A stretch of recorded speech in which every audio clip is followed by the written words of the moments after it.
नमस्कार, विश्व संवाद एजुकेशन फाउंडेशन द्वारा संचालित national institute of mass communication journalism के ज्ञान सिंफनी का 8वां एपिसोड में आपका स्वागत है। आपके साथ में हूँ आपका होस्ट उत्सव भोगाईता और आज हम डिस्कस करने वाले हैं रिजर्वेशन इन इंडियन एजुकेशन के बारे में। हमारे साथ पैनल मेंबर में जुड़ चुके हैं। सबसे पहले सही जानी, नेहा शर्मा, दिशा भट्टी, सिद्धार्थ सिंह राजपूत, यश पटवर्धन और ऋषि शेखी। सबसे पहले मैं बात करना चाहूंगा नेहा जी से।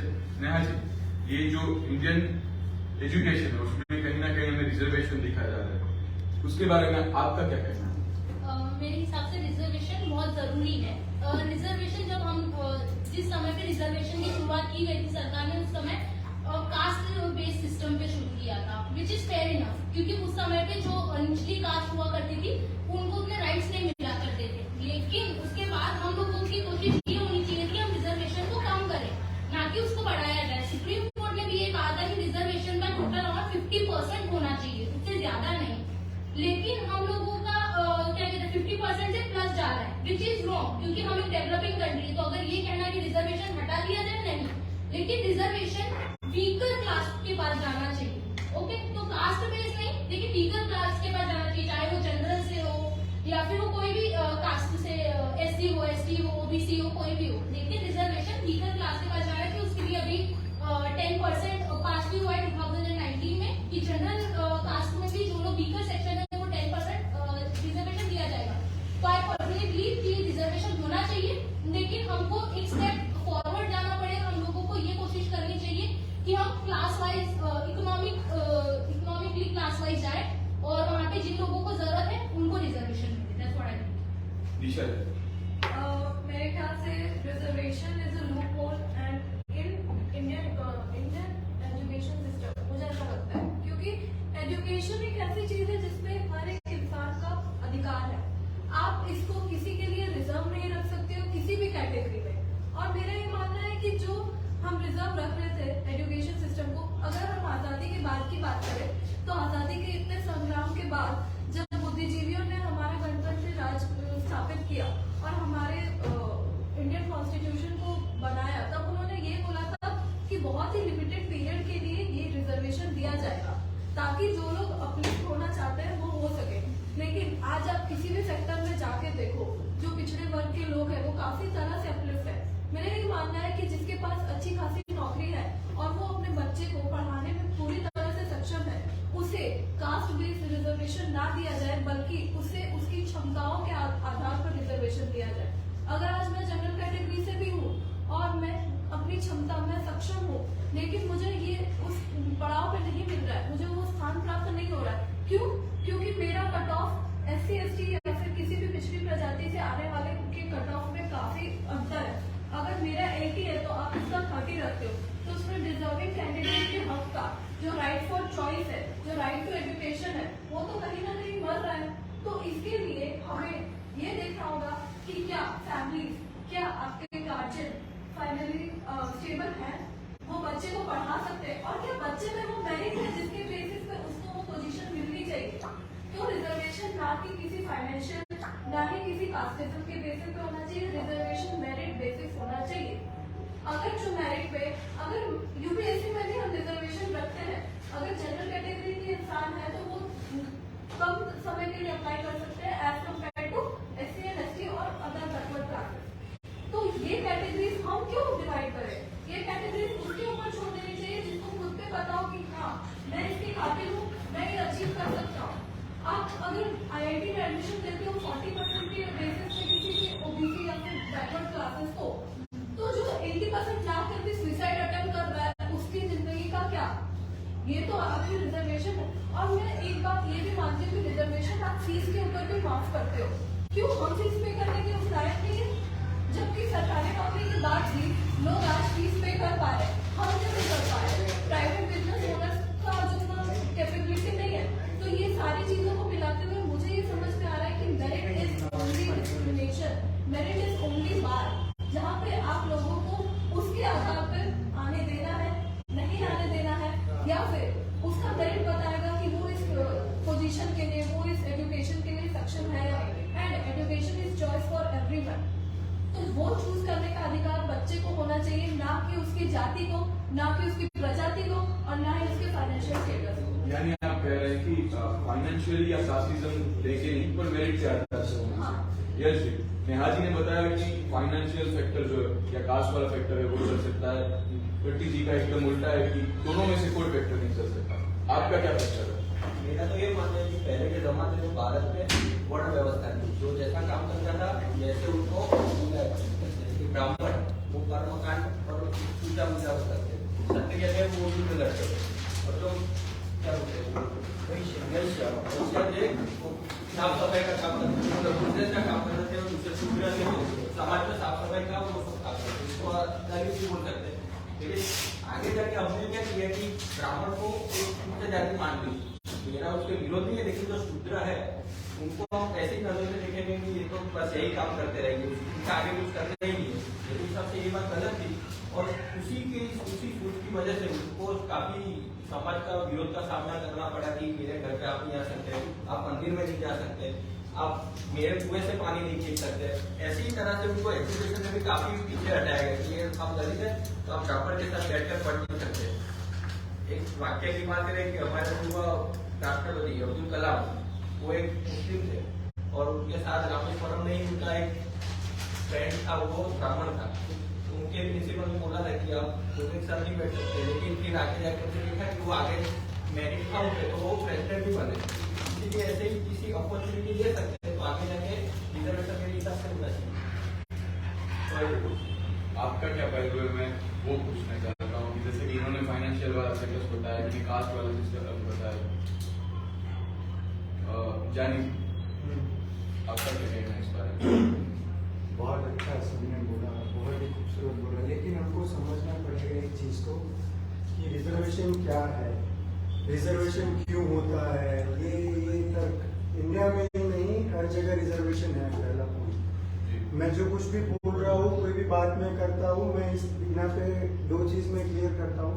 पहला कि मुझे कोई रिजर्वेशन नहीं मिलता इस देश में, चाहे वो एजुकेशन हो या वो कोई भी क्षेत्र हो, मुझे कोई रिजर्वेशन नहीं मिलता। दूसरी चीज ये है कि हम रिजर्वेशन को सिर्फ ऐसे ही नहीं देख सकते, जैसे भट्टी जी ने कहा, कहीं ना कहीं ओवरऑल से हम क्यों, ये शब्द जो है हम क्यों, ऐसा नहीं होता। मैं एक उदाहरण देता हूँ। एक फैमिली है, उसमें दो लोग रहते हैं, दो बच्चे हैं उनके, ठीक है। वो फैमिली के पास दो गिलास दूध की ही क्षमता है, तो वो क्या करते हैं कि रोज ना एक एक गिलास दोनों बच्चों को देते हैं, आज एक गिलास तुम्हारा, एक गिलास तुम्हारा। लेकिन एक बार क्या होता है कि एक बच्चा बीमार हो जाता है। जब वो बीमार हो जाता है ना, तो डॉक्टर उसको बोलता है कि अगर इसको ज्यादा दूध दिया जाए ये ठीक हो सकता है, और डॉक्टर ये भी कहता है कि ये तो फिट है, अगर इसको थोड़ा दूध नहीं भी दोगे तो भी ठीक है। तो फैमिली क्या करती है, ठीक है थोड़े दिन के लिए 2 गिलास दूध एक बच्चे को देते हैं, उसको नहीं देते। जैसे तबीयत में धीरे धीरे सुधार आता है, ऐसे उसको 1.5 गिलास पे ले आते हैं, उसको फिर आधा गिलास देते हैं, फिर से 1 लीटर पे ले आते हैं। यानी कि आप कहना चाहते हैं टाइम पीरियड के वजह ये जो रिजर्वेशन है वो चेंज होने चाहिए। ये भी एक मुद्दा है। और इसमें सुनना एक मिनट कि इसमें चीज ऐसी है कि जैसे मैंने उदाहरण दिया, ये फैमिली है। जब तुम ओवरऑल बात करते हो इंडिया में, तो इंडिया में मैं स्पेसिफिक एजुकेशन की बात करूं तो रिजर्वेशन 2 तरीकों से दिया जाता है, हॉरिजॉन्टली और वर्टिकली। ठीक, हॉरिजॉन्टल रिजर्वेशन बेसिकली ये है कि भाई आप एससी हो, आप एसटी हो, आप ओबीसी हो, आप जनरल हो, तो आपकी इतनी सीट हो गई, आपकी इतनी सीट हो गई, आपकी इतनी सीट हो गई। लेकिन भारत में यूपीएससी की बात की इन्होंने, यूपीएससी में भी वर्टिकल रिजर्वेशन है, उसमें वर्टिकल में हॉरिजॉन्टल रिजर्वेशन है। ये पूरा कॉम्प्लेक्स सिस्टम है, और पूरा मेरिटोक्रेसी पे हम नहीं ला सकते। एक बहुत अच्छा टॉपिक होता था मेरिटोक्रेसी, कि सब कुछ मेरिट पे होना चाहिए, ऐसा नहीं होता। मैं और एग्जांपल देता हूँ कि अगर कोई आईएएस आईपीएस का लड़का है, उसको मेरिटोक्रेसी 2 चीजों पे चलती है बेसिकली, कि तुम्हारी जीन्स कैसी है और तुम्हारा एनवायरमेंट कैसा है। अभी जय जानी का बच्चा जय जानी जैसे ही होगा, जीने जेनेटिकली बात अच्छा ही होगा, उसमें एक ऐसा कोई वो बात नहीं है। एक होता है एनवायरमेंट, कि अपब्रिंगिंग, बड़ा कैसे हो रहा है, ठीक है, उसको बचपन से वो कैसे सुन रहा है, वो बचपन से क्या देख रहा है, ये दोनों चीज पे इफेक्ट करता है। बचपन से गाइडेंस देखी नहीं है, बचपन से पता ही नहीं है, तो फिर वो कैसे आगे जाके आप एक्सपेक्ट कर सकते हो अपने आप पे कर देगा वो। तो meritocracy is a vicious cycle, और मैं उसके खिलाफ नहीं हूँ, मेरिटोक्रेसी जरूरी भी है। अगर आप चाइना के साथ कम्पीट करते हो, यूएस के साथ कम्पीट करते हो, वो ऐसा नहीं बोलेंगे कि तुम्हारा सोशल बैकलॉगिंग जो है वो पीछे है, इसलिए तुम लोग को हम आगे हम रिजर्वेशन देंगे यहाँ पे, ऐसा नहीं होता है। मेरिटोक्रेसी बेसिकली डेवलप देशों में वही है, नो डाउट। रिजर्वेशन हर देश में, मेरिटोक्रेसी की बात कर रहे हैं। मेरिटोक्रेसी यहाँ पे भी है। मेरिटोक्रेसी का जो थिंग इज, मैं पॉजिटिव्स बता रहा हूँ, नेगेटिव्स बता रहा हूँ। जैसे मेरिटोक्रेसी एक विशियस साइकिल है। अगर आप एक बच्चा जो है, एक साइकिल वाले का बच्चा जिसके पास कोई गाइडेंस नहीं है, कुछ नहीं है, पैसा नहीं है, वो क्या करेगा? वो सबसे पहले ये सोचेगा कि मैं अपने परिवार को कैसे पालूं। उसके पास एजुकेशन पहुंचने का चांस कम है कंपैरेटिवली कि IAS का इस बच्चा। देश में यूपीएससी क्लियर करने वाले वही हैं। अगर उसकी बात करें तो सबसे ज्यादा वही, कोई मिडिल क्लास का, कोई अमीर या रिच क्लास का जितना नहीं क्लियर कर पाता है उतना वही लोग करते हैं। 2015 से लेकर 2021 तक जितने भी यूपीएससी टॉपर हैं, आप मुझे बता दीजिए उसमें से कितने हैं जो रिजर्व कैटेगरी से? मेजॉरिटी, जैसे कि आपने बोला मेरिटोक्रेसी, तो जिसने टॉप किया है उसके पास बेस्ट फैसिलिटीज थी, तो उसने टॉप किया, नो डाउट। लेकिन अगर मैं सब बोल ही नहीं रहा, मैं बोल रही हूँ ना, सक्षम मैं बोल रही हूँ थे। सक्षम थे। हाँ, वो अंबानी के बच्चे नहीं थे, लेकिन वो सक्षम थे, ठीक है। तो इस वजह से वो कर पाए। बाकी की अगर हम फॉर एग्जाम्पल 200 लोगों ने क्लियर किया, तो जो टॉप 10 है वो एकदम कह सकते हैं उनमें से टॉप 10 में 9 होंगे, तो पोटेंशियल तो था ही, और उनका फैमिली बैकग्राउंड फाइनेंशियली स्ट्रॉन्ग था। लेकिन बाकी 190 वो नॉर्मल या फिर जो क्या कहते हैं इकोनॉमिकली वीक फैमिलीज थी, उनमें से आए थे। तो ऐसा नहीं है। और मेरिटोक्रेसी बहुत अच्छा कॉन्सेप्ट है, जो कि इंडिया में आपको भी पता है, हम लोगों ने कास्ट बेस कर दिया, हम लोगों ने सब कुछ कर दिया। ऐसा नहीं होता है, हम लोग कर सकते हैं, हम लोगों ने। और रिजर्वेशन कहीं ना कहीं कास्टिज्म को प्रमोट भी करता है। और रिजर्वेशन है ना, वो हम लोगों को बैकवर्डनेस की तरफ नहीं जैसे खींचना साहब ने चाहिए। बात की, यश साहब ने बात की, जैसे कि पहले के जमाने में ब्राह्मण लोगों को मिलता था, कि उनको मिलता था, तो वो भी एक प्रकार का रिजर्वेशन मेरे था। कहने का मतलब- उन्होंने मेंशन किया कि पहले जमाने में ब्राह्मण्स को एक दर्जा दिया गया था। क्योंकि Constitution आ गया, वो हिसाब से रिजर्वेशन तो ही है। अरे तो वो कह रहे हैं कि वो हमें फर्क है, क्यों नहीं? पहले हम समाज का रिजर्वेशन ही है ना। ये ब्राह्मण नहीं था, वो एक हॉरिजॉन्टल रिजर्वेशन हो गया। जानिए एक बार हम ऋषि जी को भी कुछ मौका देते हो, कुछ कहना चाहते हैं। रिजर्वेशन तो पहले क्यों लाने में आए हमने, जैसे हमारे यश साहब ने कहा कि जो वर्ण व्यवस्था थी उस हिसाब से चलता था। पर 1947 के बाद, मतलब कॉन्स्टिट्यूशन तो 1948 में बनना शुरू हुआ था, और 1950 में उसको 26 जनवरी अमल में करने में आया।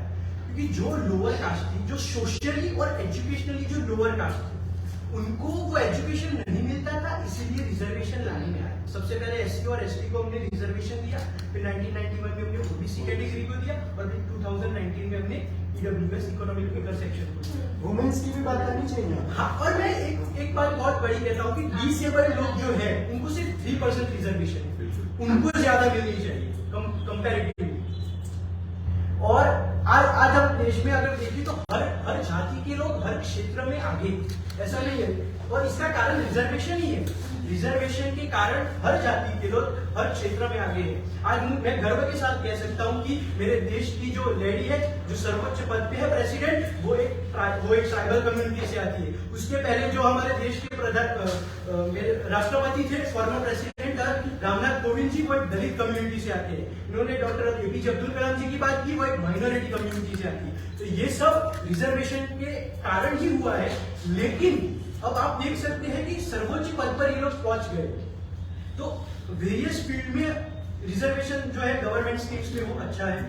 पर एजुकेशन एजुकेशन शब्द होता है क्रीमी लेयर करके, जो आप बोल रहे हो कि वो सर्वोच्च पद पर पहुंच गए, वो एक क्रीमी लेयर है। एसटी एससी का पूरा इंक्लूजन नहीं है वो। एक चीज है, ये रिजर्वेशन मैं अगर आपको क्रीमी लेयर की डेफिनेशन बताऊं तो क्रीमी लेयर वो लेयर होती है जो फाइनेंशियली स्ट्रॉन्गर होते हैं उस भी सेक्शन में, ठीक है। सो अगर कोई एससी और एसटी में फाइनेंशियली स्ट्रॉन्गर है, वो क्रीमी लेयर में आता है। क्या आप मानते हैं कि द्रौपदी मुर्मू फाइनेंशियली स्ट्रॉन्गर है? नहीं थी, पॉलिटिकली सोशली स्ट्रॉन्गर है। ये मेरा जवाब रहेगा इस चीज। आप क्रीमी लेयर तो उसको सो क्रीमी लेयर नहीं, समझो, पावर भी कहीं ना कहीं पैसे से जुड़ा हुआ होता है। आप पर आप- आपको आप- खारिज नहीं कर सकते।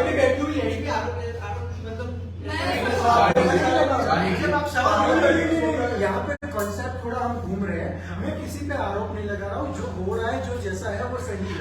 लेकिन मेरा मुद्दा आप ये इस बात पर चर्चा होनी चाहिए कि रिजर्वेशन जो एजुकेशन में है वो सही है या नहीं। यहाँ कहीं ना कहीं मैं ये देख रहा हूँ कि हम इस चीज को अपोज कर रहे हैं और कहीं ना कहीं इस चीज को पूरा डाल रहे हैं, लेकिन ऐसा नहीं है। जैसे कि मैं बताऊं कि यूएस में 1954 के पहले जो था वो बिल्कुल ही बैकवर्ड था, उसमें कुछ नहीं था, उसमें बहुत ज्यादा डिस्क्रिमिनेशन था। लेकिन सिविल राइट मूवमेंट जो मार्टिन लूथर किंग ने चलाया था 1954 के बाद, उसमें क्या है 2003 के यूएस के सुप्रीम कोर्ट के केसेस ले लीजिए, 2 मिशिगन यूनिवर्सिटीज के, उसमें उन्होंने क्या किया, उनमें मेरिटोक्रेसी का एक पॉइंट है, मैं ऐसा डिनाई नहीं करता हूँ, लेकिन आप ये नहीं कह सकते कि reservation is a bad thing. Reservation ये लोग ये पद पर पहुंचे। Why we are talking about US? आप इंडिया की बात कर रहे हैं। इंडिया और यूएस के देखना पड़ेगा ना, कितना देखना पड़ेगा population structure कैसा है? We cannot compare a developing nation to a developed हमारा nation. अभी का और एक इंडियन जगह पे एजुकेशन कहीं ना कहीं वो डेवलप ऐसे ही नहीं हो गया, वो भी डेवलपिंग था। दूसरी बात है, आप रेसिज्म और कास्टिज्म को एक ढांचे में रख के नहीं तो देखते। ये बात भी है ना, रिजर्वेशन इन एजुकेशन में सिर्फ कास्ट नहीं आती है, रिजर्वेशन इन एजुकेशन में वुमेन्स भी आती है, रिजर्वेशन इन एजुकेशन में ईडब्ल्यूएस भी आता है, कास्ट भी आता है, आपको बहुत मना कर सवाल लोग भी आते हैं, कास्ट में बात ही नहीं हुई है। पर इसमें लोगों को कितनी 3%। हाँ, actually, क्या करूँगा? ओबीसी को 27% मेरिट के अलावा रिजर्वेशन 3% लोग। तो मैं इस बात को एग्री करता हूँ, मैं इस बात को खारिज नहीं करता हूँ कि तुम्हें जो रिजर्वेशन मिल रहा है एक हद से ज्यादा मिल रहा है। मैं रिजर्वेशन में न्यूट्रल बोलने की कोशिश कर रहा हूँ। यहाँ पे आप देखिए, आप किसी भी चीज को एक तरफ से नहीं देख सकते, दोनों तरफ से देखना पड़ता है। सीखिए कि दो पहलू होते हैं। हम घर पे जैसे बड़े होते हैं, हमें ये सिखाया, अभी कोई भी है एसटी उसको सिखाया जाता है कि रिजर्वेशन हमारा हक है, तो वो हक है, पर वो नैरेटिव सेट किया है ना, नैरेटिव है। एक मिनट यानी कि आप अपने कंक्लूजन के बारे में बताइए, क्योंकि हमें और भी पैनल मेंबर को बोलने का मौका देना पड़ेगा, कंक्लूजन इसलिए का आप बात सबका सुन के फिर मैं बताऊंगा। आप पैनल मेंबर से नहीं मैं बिल्कुल बोल रहा हूँ। हाँ, तो मैं बोलना चाहती हूँ, reservation should Aspire people for backwardness, sorry forwardness instead of backwardness. तो इंडिया में क्या हो रहा है, हम लोग पीछे तरफ जाने की लोगों की कोशिश क्या है। अभी रिसेंटली हम लोगों को पता है 2016-17 मुझे याद नहीं अच्छे से, लेकिन जाट, फिर पटेल, ये सब कम्युनिटी, गुजर, ये सब कम्युनिटी जो बहुत स्ट्रॉन्ग थी, इक्वली हर तरीके से वो निचले स्तर पे चली जा, लेकिन पटेल जैसे इतनी बड़ी कम्युनिटी आके बोले कि हमें रिजर्वेशन चाहिए। आप कैसे, आपको तो फॉरवर्ड होना चाहिए, आपको हमारी कंट्री को आगे ले जाना चाहिए और एम्प्लॉयमेंट जनरेट करना चाहिए, लेकिन आप आगे सरकार से पैसे मांग रहे हैं। बेसिकली सरकार से नहीं, हमसे ही। आप जो पैसा मांग रहे हैं वो एक गरीब का पैसा आपके पास जा रहा है, वो आपका नहीं है, because you are financially stable, you are emotionally stable, you are stable in all matter. लेकिन आप आगे बोल रहे हैं कि हमें पैसा दीजिए, क्यों? In fact you should help the country, you should help the population. तो रिजर्वेशन में किसी भी रिजर्वेशन जब लाया गया था, आपने ये भी बोला, सभी कम्युनिटीज को रिजर्वेशन ने स्ट्रॉन्ग किया है। आज इंडिया में जितनी भी कम्युनिटीज हैं, कह नहीं सकते कि सिर्फ ब्राह्मण आगे है या सिर्फ वैष्णव आगे है या कोई भी आगे, सारी कम्युनिटीज को आगे लाया। लेकिन एक पॉइंट आता है, वो स्टेबिलिटी, हम मैंने क्या बोला, रिजर्वेशन हम लोग स्टेबल बनाने के लिए लाए थे, लेकिन अब हमारा ये स्टैग्नेंट हो रहा है रिजर्वेशन की वजह से। इट हैज बिकम स्टैग्नेंट क्योंकि सबको रिजर्वेशन चाहिए। आप ये कहना चाहते इस हैं बात को मैं एग्री करूंगा। हम स्टैग्नेंट हो रहे हैं, हमको आगे बढ़ना है। आज बड़ी कम्युनिटीज बोल रही है हमें रिजर्वेशन दो। एक बार एक है ना, मतलब स्टैग्नेट हो रहा है, मैं पूरा अग्री करता हूँ। मेरा ये बहुत अच्छा बोला, इसलिए मैं पूरा अग्री करता हूँ, लेकिन मेरा ऐसा कहना है कि कोई भी चीज एक रातों रात नहीं होती। हाँ, लेकिन अब परंतु ये रातों रात नहीं होती, बिल्कुल सही बोला, बहुत समय हो चुका है।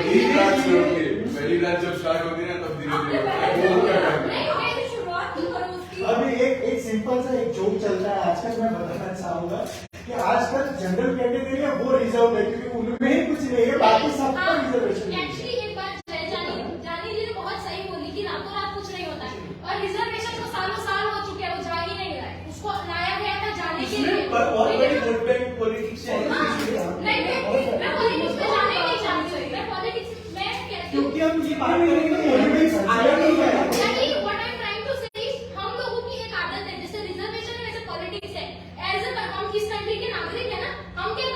चीज रिजर्वेशन पे डाल दी, पॉलिटिक्स पे डाल दी, व्हाट आर यू डूइंग? आपका क्या है? आप में पटेलों में खुद होना चाहिए, नहीं हमें रिजर्वेशन नहीं है, हम लोग स्टेबल है। ब्राह्मण्स में खुद होना चाहिए, अगर आपको नहीं चाहिए, हम बताऊं तो उस स्टेबल वक्त है। की ब्राह्मण से कोई बड़ा नहीं है रिजर्वेशन। इन जनरल इस आप जो 2017 में जो आंदोलन कर रहे थे उस वक्त कहा गया था पटेल को तो आपको रिजर्वेशन चाहिए, तो जो चौधरी पटेल थे उन्होंने हाँ कहा, तो वो ओबीसी कैटेगरी इसमें एक और तो सरदार वल्लभ भाई पटेल थे, परसों उन्होंने बोला था उसी वक्त की बात कर रहा हूं। पे अपना नाम नाम डलवा दो। कभी पटेलों ने क्या कहा क्या था कहा कि हम तो हाई कास्ट है, वो हम क्यों नाम डलवा? उस वक्त पता नहीं था कि इतना सब कुछ होगा ऐसा। ये ना एक ऐसे समझ में न करना चाहूंगा कि ये ना एक एक्सटेंड से बाहर जा रहा है। ये इनका ऐसा कहने का मतलब है, इस बात को मैं अभी भी करता हूँ। सुप्रीम कोर्ट ने Indira Sahani versus union of India तो 1992 में उस केस में सुप्रीम कोर्ट ने यही तो कहा था कि 50% से ज्यादा जाना ही नहीं और चाहिए बहुत रिजर्वेशन। स्टेट कर दिया था 69%, 68%। तो बात ही वही है, अब 70 तक जा रहे हैं। जस्ट इमेजिन जनरल को अपने 10% या 27% का अलाउंस आप लोग ओबीसी, एसटी, एससी सबको दे रहे हैं। और आई एम ट्राइंग टू से जो इकोनॉमिकल फैक्टर है ना वही मैटर करता है। रिजर्वेशन अच्छा, ये बहुत अच्छा टॉपिक जो होता है। इकोनॉमिकल कोई भी क्लास मैटर नहीं करता, इकोनॉमिकल उनकी इनकम क्या है, क्लास सिस्टम एक क्लास क्लास सिस्टम में आ रहे हैं। आजकल अगर किसी के पास करोड़ों रुपए की जायदाद है तो कोई नहीं पूछने वाला कि तुम्हारी जाति क्या क्या है। है, बिल्कुल। तो ये बड़ा मैटर कर रहा है और ये आगे शायद मुझे लगता है कि ये ही बदलाव का कारण बन सकता है। आप बहुत रिजर्व बड़ा कारण। जो लोग जी बिल्कुल, एक मिनट प्लीज जी। आप लोगों ने द्रौपदी मुर्मू का के बारे में बोला कि वो एक पिछड़ी प्रजाति से आती है और वो आज इतना आगे बढ़ी है क्योंकि उनको एक रिजर्वेशन मिला है। कहीं ना कहीं तो वो कारण है। आप ग्राउंड लेवल पे जाके देखो कि क्या होता है। झारखंड और उड़ीसा, जहाँ उड़ीसा द्रौपदी मुर्मू का प्लेस है और झारखंड उनका कार्यकाल राज्य है, ठीक है। तो अब वहाँ पे क्या होता है, उनको पता है कि मुझे तो रिजर्वेशन मिलेगा, 2 रुपया किलो गेहूं में मिलेगा, तो मैं तो खाऊंगा, मैं काम नहीं करूंगा, मैं अपने बच्चे को भी पढ़ने इसीलिए भेजूंगा क्योंकि उसको स्कूल में खाना मिल रहा है, इसीलिए नहीं भेजूंगा कि मेरा बच्चा बहुत बड़ा जाके फैक्ट सीखे। आप ये समझो हमारा एजुकेशन सिस्टम कहाँ, ये लूपहोल कहाँ है हमारे इसको इसको और तरीके से भी तो ले सकते हैं। रानी एक बात खत्म कर उनको लेते खत्म कर दें। आप ये समझ रहे हो कि हमारे देश के जो गरीब है, गरीब में कोई भी प्रजाति नहीं आती है, जाति नहीं आती, लेकिन जो गरीब है उनका प्राइम मोटिव क्या है, खाना, रोटी, कपड़ा, मकान और इसके बाद एजुकेशन आना है। तो जब हमने 1 किलो रुपया उनको गेहूं दिया, चावल दिया, उनको प्रधानमंत्री की योजनाओं में उनको घर दिया, कपड़े उनके पास मिल भी जा रहे हैं, तो बच गई एजुकेशन। अब उनको एजुकेशन भी अपने बच्चों को भेजना भी है, तो अब आप उनको अंडे और खिचड़ी का लालच दे रहे हो, तब जाके उस पिछड़ी प्रजाति के लोग आ रहे आगे आने के बाद वो क्या करे, बैंक में बैठा हुआ, आज एक SBI या फिर कोई भी बैंक हो जो उस एरिया में बिलोंग करता है, उसमें बैठा हुआ मैनेजर को अगर मेरे नाम की स्पेलिंग भी लिखने नहीं आती है तो ये रिजर्वेशन कहाँ जा रहा है, ये एजुकेशन पॉलिसी को आप कहाँ लेके जा रहे हो। अगर उस बंदे को जो इतने बड़े पोजीशन में बैठा हुआ है रिजर्वेशन के थ्रू पहुंच चुका है, तो आज उसका बेटा भी क्यों रिजर्वेशन के थ्रू आगे पढ़ाई कर रहा है, JNU में जा रहा है या DOA में जा रहा है, नहीं भी जा रहा है। झारखंड में इस बार, मैं झारखंड से इसलिए बात करती हूँ, झारखंड में इस बार हेमंत सोरेन की सरकार ने 11 लोगों को यूके भेजा हुआ है मेडिकल स्कॉलरशिप देके, और उन 11 लोग में मेरे जान पहचान के लोग हैं, वो फाइनेंशियली स्टेबल है, सक्षम है, लेकिन वो फिर भी स्कॉलरशिप लेके आगे बढ़े हैं। मैं अगर जाना चाहूँ तो मेरे लिए तो वो स्कॉलरशिप है ही नहीं, क्योंकि मैं SC, ST या OBC से बिलोंग ही नहीं करती हूँ। Excellent. तो मुझे मिलना चाहिए ये। Excellent. मुझे कब मिलेगा? नहीं, इसको सुधारने की जिम्मेदारी कौन लेगा? अगर हम अपना हक एज अ ग्रामीण अपना हक छोड़ रहा हो कि किसी और को फायदा मिले और उसका कोई गलत लोग इस्तेमाल कर ले फायदा जो फाइनेंशियली स्टेबल है और वो ले जा रहे हैं, तो ये तो एजुकेशन लोगों को पता होना चाहिए था ना कि ये मेरे को स्कॉलरशिप की जरूरत नहीं है, मुझे स्कॉलरशिप की जरूरत नहीं मैं वही बोल है, के तो मैं जा रहा यूके जाने के सक्षम हूँ। रिजर्वेशन पे मेरा इतना कहना है, रिजर्वेशन एक ही बेसिस पे होना चाहिए, फाइनेंशियल। बिल्कुल नहीं, क्यों होना चाहिए, क्योंकि वेट अ सेकंड, मेरिट पे इसलिए रिजर्वेशन क्यों दिया जाता है, देते किस बेसिस पे, कैसे, उसके पास पैसा नहीं इसलिए आप रिजर्वेशन दे रहे हो, उसके अलावा और कोई कारण तो आपका इससे पहले वाला वर्ड तो नहीं, गलत नहीं,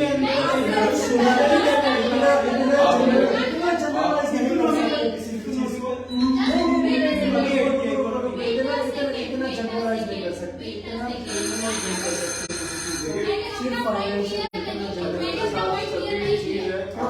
सेंटर से समझ नहीं ना, आता। नहीं, इतना जनरलाइज नहीं है। मैं आखिर में कुछ पता वो- इसी वजह से मैं बहुत इनकी तकलीफ मतलब मैं बता रहे एक भाई सीधी बात है कि रिजर्वेशन तुम अगर दोगे, अब हमें ये लगता है कि हम रिजर्वेशन दे रहे हैं इसलिए पीछे जा रहे हैं, लेकिन अगर मैं बोलता हूँ कि अगर तुम नहीं दोगे ना तो तुम और भी पीछे चले जाओगे। जानी जी आप मैं- आपकी जगह मैं कुछ आपको बोलना चाहूँगा। जानी जी मुझे एक बात बताइए कि अगर आप रिजर्वेशन दे रहे हैं, ठीक है, उसके आप एजुकेशन में डाल रहे हैं रिजर्वेशन, आप जनरल कैटेगरी में, ओबीसी में, एसटी में, जो भी कैटेगरी में आप एसटी ओबीसी वाले जो भी हो आगे जा रहे हैं, उसमें मेरा लोगों का कहना है, मेरा भी नहीं, कि जनरल जो कैटेगरी वाले हैं जो वहां तक पहुंच सकते हैं, उनका पोटेंशियल है, वो पीछे दब रहे हैं। समाज में है ना? मेरी बात खत्म हो जाने दीजिए। आप जब बोल रहे हैं आपको नहीं टोका जा रहा है, मेरी बात खत्म हो जाने दीजिए। और उसके सामने जब बात चल रही है एसटी एससी ओबीसी के बारे में, अगर उनमें से जो उस लायक नहीं है वहां तक पहुंचने के लिए, फिर भी उनको वहां पे पहुंचाया जा रहा है या फिर वो पहुंच रहे हैं, कहीं ना कहीं ये एक कोटा के लिए, अभी इन्होंने बोला ठीक है, कि तो मुद्दा ये चल रहा है। इन्होंने और इस बोला पे कि बैंक के कर्मचारी को आपका स्पेलिंग तक अगर उसके पास पैसा नहीं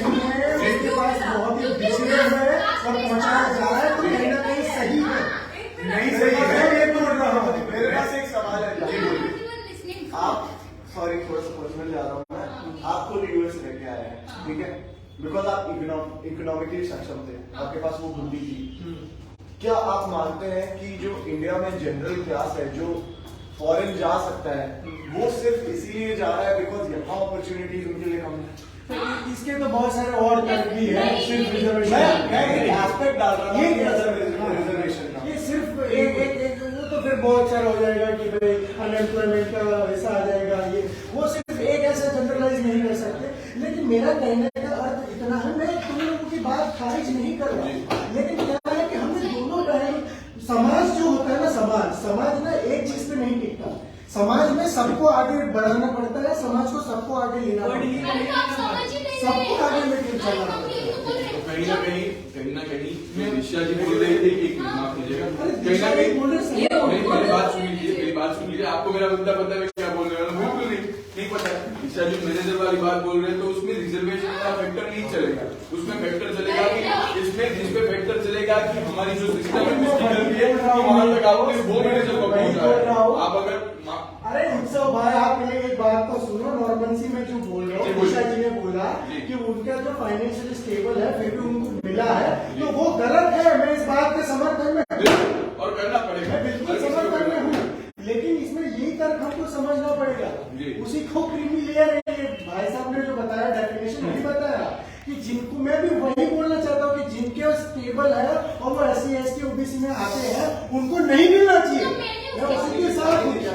ऐसा नहीं मिलना चाहिए, ये बोलने से नहीं होता है। मैं बोलता हूँ मुझे कोई क्वेश्चन क्वेरीज नहीं है कि जो एजुकेशन में जो रिजर्वेशन मिल रहा है मुझे उससे क्वेरीज है। कोई अगर पॉलिटिक्स में मिल रहा है या फिर कोई गवर्नमेंट स्कीम में मिल रहा है, अच्छा है, SC ST जो सोशली बैकवर्ड क्लास है उनको मिले, पर एजुकेशन के अंदर हम स्टूडेंट के अंदर स्टूडेंट में हम भेदभाव नहीं कर सकते। आपने बोली SC ST तो भेदभाव एजुकेशन सबका हक है, जो रिजर्वेशन एजुकेशन जो प्रोविजन बना है कॉन्स्टिट्यूशन के अंदर, उस प्रोविजन में धीरे धीरे चेंजेस लाइए आप, धीरे धीरे। हर 10 साल में रिजर्वेशन में चेंजेस आना और ये बहुत अच्छी बात बोली है, मैं इस बात को एजुकेशन की बात कर रहा हूँ। ये बात मैं हकीकत तो देखो, नेहा जी ने बहुत अच्छा पॉइंट पकड़ा है कि इसको रिव्यू की जरूरत है, हर 10 कि साल आप रिव्यू पर्टिकुलर टाइम के बाद उसको रिव्यू की जरूरत है। ठीक है, अभी ये बात चर्चा चलती रहेगी। शहर में बैठकर रिजर्वेशन के खिलाफ बात करना बहुत Exactly. लेकिन मैं अगर बात करूँ एक नया एंगल देता हूँ कि गुजरात में 1 करोड़ से ज्यादा आदिवासी लोग हैं, नागपुर में, वलसाड़ में बहुत सारी जगह, तमिलनाडु में भी है।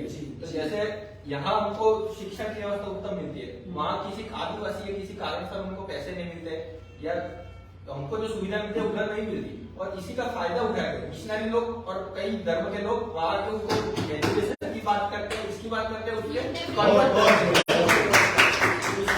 लिए रिजर्वेशन होना चाहिए। और मेरे हिसाब से लास्ट में एक बात बोलूंगा कि रिजर्वेशन मेरे हिसाब से तब तक होना चाहिए जब भारत के किसी भी गांव में एक कुआं, एक मंदिर और एक स्मशान सभी लोगों के लिए ना हो, वो जब तक नहीं होगा तब तक रिजर्वेशन मेरे हिसाब से होना चाहिए। और ये कागज से ज्यादा ना दिमाग का है, लोगों को अपने से समझना चाहिए और ये तर्क थोड़ा कम करना चाहिए। एजुकेशन के अंदर मतलब थोड़ा देखते रहना चाहिए, क्योंकि हम मुझे ऐसा लगता है जनरल कैटेगरी हम क्लास और उनकी इनकम और उनकी क्लास जो है उस पर से हम कुछ कर सकते हैं। जनरल कैटेगरी के अलावा SC, ST, OBC इन तीनों को खुद सोचने की जरूरत है। माइनॉरिटीज उनको खुद सोचने की जरूरत है कि हमको जरूरत है, अगर आप फाइनेंशियली स्टेबल है हमको जरूरत है, अगर आपको नहीं वही ना आपको हम पढ़ने के लिए उनको लोन प्रोवाइड करेंगे, स्कॉलरशिप इस देश में लोग अभी तक सिलेंडर की सब्सिडी लेते आ रहे थे। आपको लगता है लोग अपने आप से रिजर्वेशन अपने आप से तो कोई नहीं जुड़ा, पॉइंट पकड़ा है, कोई अपना हक नहीं छोड़ता, छोड़ता नहीं है, नहीं छोड़ते।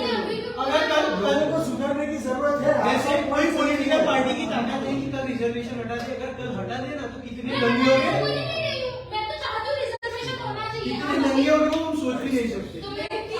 और समाज जो है, समाज किसी एक चीज पे नहीं चलता, समाज बहुत सारे फैक्टर्स सबको साथ में मिला के चलना पड़ता है। टाइम बहुत कम है। अरे यस भाई ने बहुत अच्छी बात की, बोलिए। संघ के प्रमुख ने बोला था कि रिजर्वेशन के विरोध में संघ के प्रमुख आप किसकी बात कर रहे मोहन अच्छा, नाम ही देना। रिजर्वेशन के जो विरोध में है वो उनके जो एग्री में उनकी बात का उनका विचार करे, और जो सपोर्ट में है वो विरोधी लोग की बात का विचार करे, उनके सद्भाव से उनसे ही आगे मामले का हल होगा। मैं भी इस बात पे पूरा समर्थन करता हूँ और मैं भी इनके साथ करना चाहता हूँ। मैं बस यही बोलना चाहती हूँ, reservation should not Aspire people for backwardness instead of forwardness. और कहीं ना कहीं एनईपी जो आएगी नेशनल एजुकेशन पॉलिसी वो भी बहुत बड़ा रोल नहीं करेगा। और आप कोई भी जनता है, आप ना एक न्यूट्रल होकर सोचिए। आपको लगेगा जय जानी ने बोला रिजर्वेशन, मेरे को कोई प्रतिरूप से कोई रिजर्वेशन नहीं मिलता कहीं पे भी, फिर भी मैं बोल रहा हूँ क्योंकि मैं न्यूट्रल होकर बोल रहा हूँ। एजुकेशन के अंदर कहीं ना कहीं, एजुकेशन के अंदर कहीं ना कहीं हमें देखते रहना पड़ेगा। एजुकेशन आई थिंक सब जगह नहीं, हम मैं तो एजुकेशन में मेरे हिसाब से it should be based on quality. अगर क्वालिटी हम प्रोड्यूस नहीं कर पा रहे हैं तो रिजर्वेशन को हमें अलविदा हम बोलना लोग पड़ेगा। रिजर्वेशन ला रहे हैं लेकिन टीचर हमें क्वालिटी की जरूरत है। तो मतलब एक देश को आगे बढ़ाने में क्वालिटी की ऐसा जरूरत नहीं है। है, बिल्कुल। अभी आप बैठे हैं लोग समझ मैं आप सबका मुद्दा शॉर्ट में बताना चाहूंगा, यानी कि रिजर्वेशन गलत चीज भी नहीं है, सही चीज भी नहीं है, पर जो हमारे सिस्टम पे जो धूल जमी हुई है, जिसकी वजह से एक लूप होल बोल सकते हैं, जिसकी वजह से हम ये सिस्टम जो है वो उस चीज पे नजर नहीं दे रही है, वो रिव्यू नहीं कर रही है क्या चीज होनी चाहिए क्या चीज नहीं, कितने टाइम के बाद ये रिजर्वेशन को कम करना चाहिए, ज्यादा करना चाहिए, कौन सी कास्ट है, कौन सी वगैरह जो भी है, उसके लिए हमारी सिस्टम जो नहीं कर रही। कहीं ना कहीं ये पॉलिटिकल एजेंडा है कि हर चुनाव के टाइम पे ये एक मुद्दा सबसे बड़ा होता है वोट बैंक के लिए, तो ये डिस्कशन तो जितना भी हम खींचेंगे लंबा जाएगा। और काम अब आप लोगों का, एक जनता का है, जनता इसके बारे में क्या सोचती है और जनता क्या आवाज उठाती है, क्योंकि गवर्नमेंट के आगे जनता को भी झुकना पड़ता है, और जिस दिन झुकेगी नहीं उस दिन आपको पता है कि आगे का फ्यूचर क्या होने वाला है। तो ये डिस्कशन काफी अच्छा हुआ और आप लोगों का जुड़ने बदल बहुत बहुत धन्यवाद।